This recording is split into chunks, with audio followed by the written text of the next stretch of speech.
So in this week's Game of Thrones episode, season 5, episode 8, it got real. The whole last 20-15 minutes was crazy, but let's talk about everything else and save the best for last. So to start out, we have the Daenerys and Tyrion pretty much exchange back and forth. It's pretty much their first encounters, real conversation with each other. Like, why did Tyrion bring himself all the way across just to see her? And he pretty much explains to her that he's here to advise her. That's the whole reason he came. He pretty much gave this kind of story that I kind of like. The story he was talking about, how he heard stories of this little girl that had a good name but no home, no lands, and pretty much recapped her life story all the way up to now. Now she has the lands, has the money, and has the army. And he says he was interested to see who this person really was. And you can see it kind of struck a soft spot with her when he was telling the story. And then he goes on to talk about how he was the hand of the king and how he's advised before. And she's like, well, I'm fine at murder and politics. And he tells her murder and politics don't mix. And you can kind of see it in her eyes that she kind of needs this. And then it comes down to Jorah. And she's like, well, if you're really going to be my advisor, advise me what to do with him. And he's standing right there. And he tells her, it's the most bravest man I know. If it wasn't for him, I wouldn't have made it here. I'm pretty sure he's in love with you. I've never seen someone serve someone that they care about so loyally. And he's like, when you're there to take over, he can't be there. So pretty much he saves him from being killed, but it doesn't get Jorah what he wants. And Jorah wants to be her right hand, like her security. And even still, with bringing Tyrion all the way to her, he still doesn't get accepted back in. And kind of seeing them there drinking wine, just exchange. I kind of like that pairing because it's a pairing we haven't seen. We've never seen Tyrion and Daenerys around each other at all. So to see that pairing, it's kind of refreshing and new to see. So Jorah goes back to pretty much the fighting pits, and he wants to fight in front of the queen. He's still trying to make sure that somehow he can be protecting her. So then we just jump into the quick Sansa and Reek and Ramsay exchange. Reek comes in, and Sansa just wants to know why did he betray her? Why did you tell him? And Reek's basically explanation was he always finds out. Reek was like, I tried to escape before. He found me. He did things to me. He tortured me. And Sansa pretty much goes, good. If I had the same opportunity, I would too. You betrayed all my family. And then it finally comes out. I think Theon and Reek are tilting back and forth. I think it's finally hit him now that he can be Theon again if he wants to commit. He'll be Reek and Theon with in the same sentence, and he tells Sansa, I didn't kill your brothers, it was just two random brothers. But then he knows he says too much and he just storms out and leaves. And within that same scene, or within that same setting in Winterfell, you also have the Ramsays. You have Ramsay, the Boltons, talking about how the armies are coming down on them, but they have enough. They have the walls, they have the positioning, they know what the north is like in the winter, they have the food and supplies, and they're pretty much just gonna wait it out and let them come to them. But Ramsay wants to go out and meet them. He's like, I just need 20 men, and he's just always got some freaky shit going on. So I wonder what he's talking about. He says that he can take the battle to them with only 20 men, so I'm interested to see what happens with that. Oh, and a quick Daenerys line when she's talking about when her and Tyrion are going back and forth about the spokes on the wheel with the Tyrion, the Lannisters, the Starks, the Baratheons, how they all spin around. One's on top and another goes down on the bottom, and then another comes up. And Tyrion's like, people have tried to unite the families all the time. You're not the first one. And she says she's not trying to fix the wheel. She's trying to destroy it. I thought that was a great line. So we jump into Arya. We see her for the first time. I don't think we got any of her last week.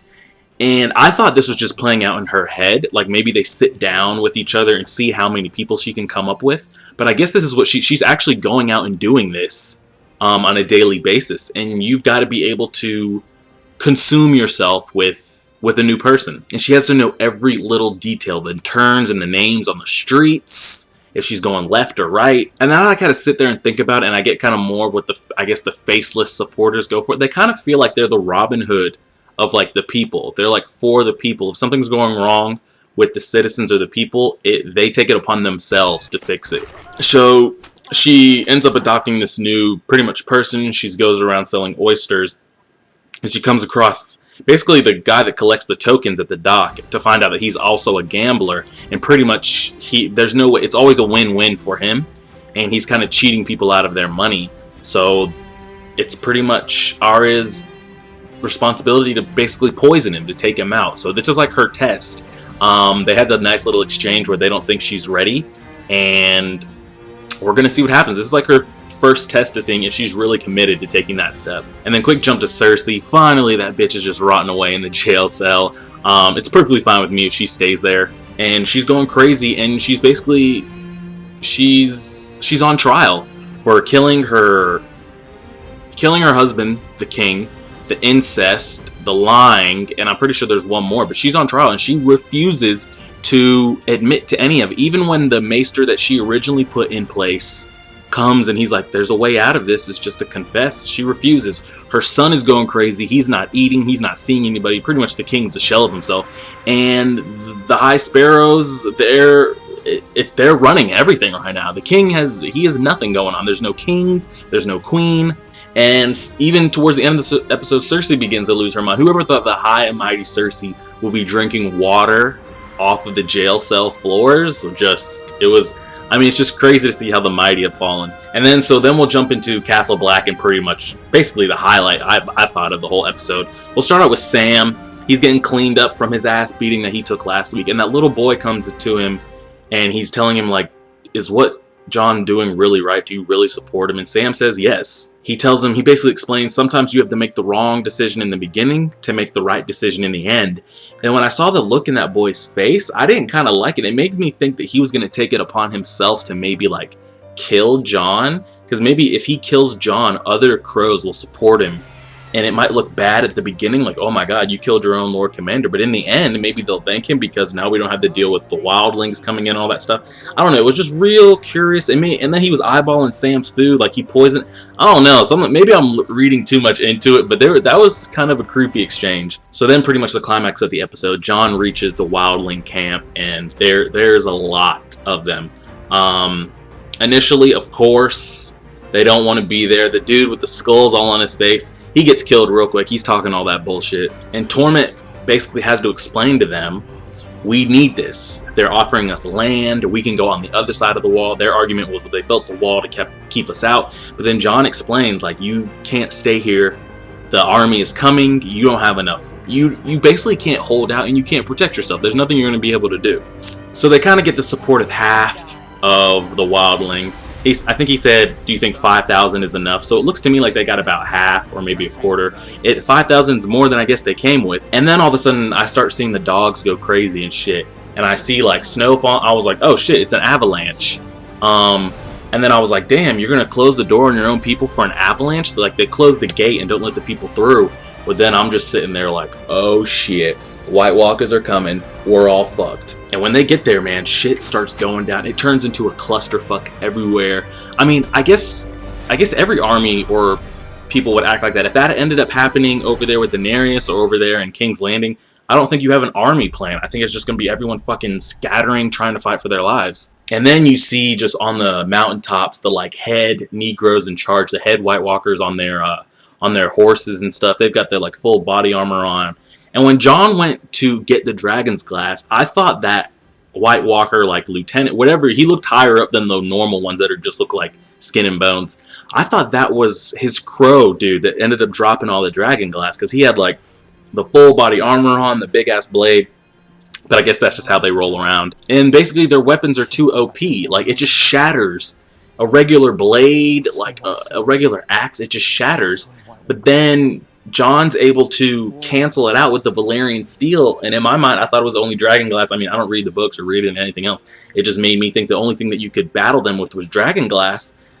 And then he ends up shattering him with the Valyrian steel. Is it like Valyrian steel infused dragon glass? Is Valyrian steel like the new shit? Now Jon can take that back to Castle Black, and he's like, everyone's got to get Valyrian steel weapons. So I'm interested to see what happens with that. And then the new like introduction of the female character we got, I liked her. I wanted her to like get more screen time, more episodes. She let her kids go off on the boat, and when she was going in, she was killing White Walkers, and then those kid White Walkers showed up in front of her and she just froze. I guess it reminded her of her two little girls, and I thought she was just going to be like, damn, I guess I gotta go in, but she couldn't bring herself to strike them, and she just curled up and they killed her. I was really hoping to see her in future episodes. I thought that could be like Jon's new egret or just something along those lines. And then basically that brings me to my main question. What is the White Walkers' purpose? Like, do they just want death? I don't think they have to eat. Like, they don't want to just take over land for like cropping and food. I don't think they want land. I think their motive is just death. Because it's like, say they tear through Castle Black, they go through Winterfell, they make it all the way to King's Landing, even swoop across the fucking sea and take out Daenerys. What happens then? Like, do they settle down and live a life? Like, I just want to know what their end goal is, but I guess there's really no purpose in knowing. It looks like they just want to kill just to kill. And then at the end of the episode, the big-ass giant, he just says, fuck it, I don't need a boat. He just starts walking through the sea. And Jon and everyone hops in the last boat, which makes me think, they took like 5,000 plus. How many boats did they bring? Were those Wildling boats? I don't know. And as Jon and them are sailing off, the head dude in charge, who's got like the bones coming out of his head that kind of look like a crown, he just goes like this, rises, and then all the Wildlings that they had just killed turned into White Walkers like instantly. So their army just got like a couple more thousand deep, and it was just absolutely crazy. I thought it was a great episode, especially the ending, seeing the opening up with the Daenerys and Tyrion exchange, getting to see Reek kind of lose himself within himself. Arya's kind of developing, her test is coming up, and then White Walkers are coming, and we're all fucked. So that's it, guys. I appreciate it. Hit the like button if you enjoy, subscribe if you have not already. Comment down below of your opinions on this episode, what you think's gonna happen. Next episode, it looks like there's only 2 episodes left, which kind of blew my mind. I guess we are coming down to it. That was episode 8. It looks like Jorah finally gets in the main fighting pit, or like she opens up the main fighting pit. Arya goes through with her final decision. I think Cersei and them are going to get taken on to the trial. Jaime, finally, it looks like Jaime has to pledge his allegiance to Dorne, or his ass is getting executed. So we got a lot moving forward. We only got 2 more episodes. So again, like, subscribe, comment, share, as always.